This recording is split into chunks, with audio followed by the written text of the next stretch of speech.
Welcome to day 10 of our summer drawing classes. In this video, we'll complete our scenery by adding detailed shading and final touches to make it look realistic and complete. Let's start with the mountains in the background. Use very light strokes first to build the base tone. Keep the top areas lighter where the light is hitting and gradually darken one side of the mountain to show the shadow. Use diagonal strokes following the slope of the mountain. This helps to create a natural texture to the mountain. So you can lightly blend to give a smooth atmospheric effect. Now shade the grass area in front of the mountains. Use small and uneven strokes to show the natural grass. So keep this area slightly darker than the mountain so it comes forward visually. Add small variations and don't shade it very flat. So this can create a depth and a realism. Now let's move to the bridge. Start with the base of the bridge and shade underneath the bridge darker to show the shadow. So you can add railings, make it a little bit darker.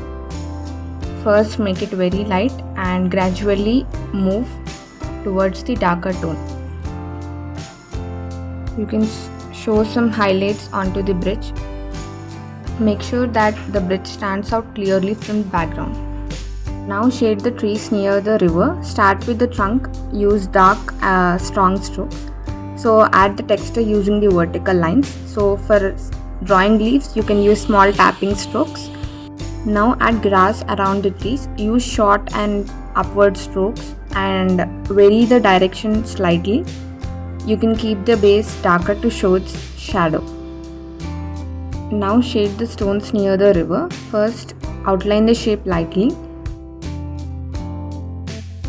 Now let's start shading the river. So first make a rough outline. Draw the stones and everything beside the river. So you can use horizontal strokes to show that water flow. Keep some areas whiter to represent the reflection.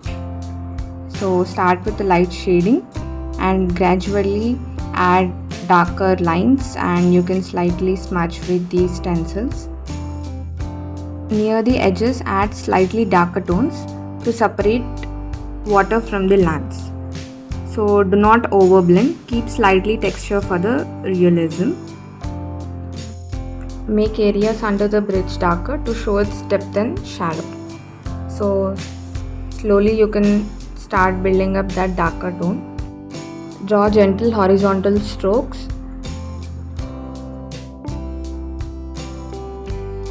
Slightly smudge with stencils or any other blending tool.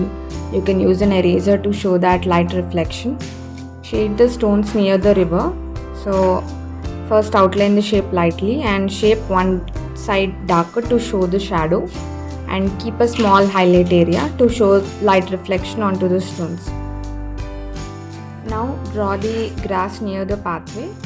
So use some short uneven strokes for the grass texture.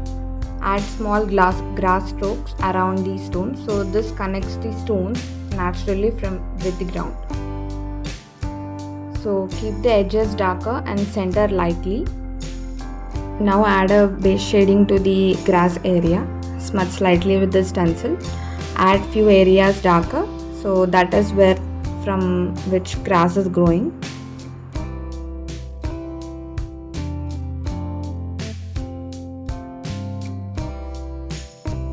Draw small strokes or uneven strokes to create a grass texture. See to it that keep the edges darker and center will be slightly lighter. So you can add many or few tiny flowers using some small dots or circles. Do not overdo, keep it very simple and natural. This creates a grass pathway.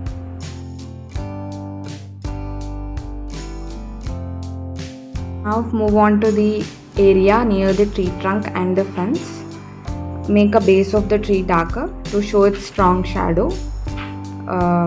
Make a strong outline of that fences and you can add the shadow of the fences to show that light direction. Add grass around the fence using a quick strokes. Keep the fence slightly darker on one side to show that light direction.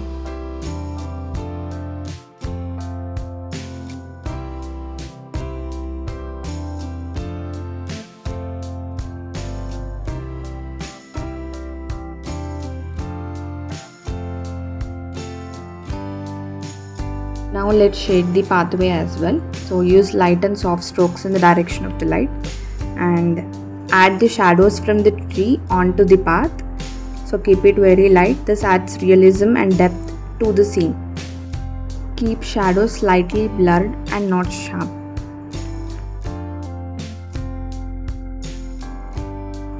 Smudge properly with the stencil. You can also use your finger. Make it very slowly. So use an eraser to show its highlights.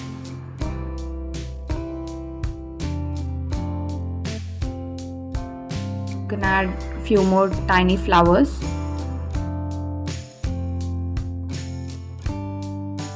Finally, let's shade the sky. Use very light, smooth shading for the sky background.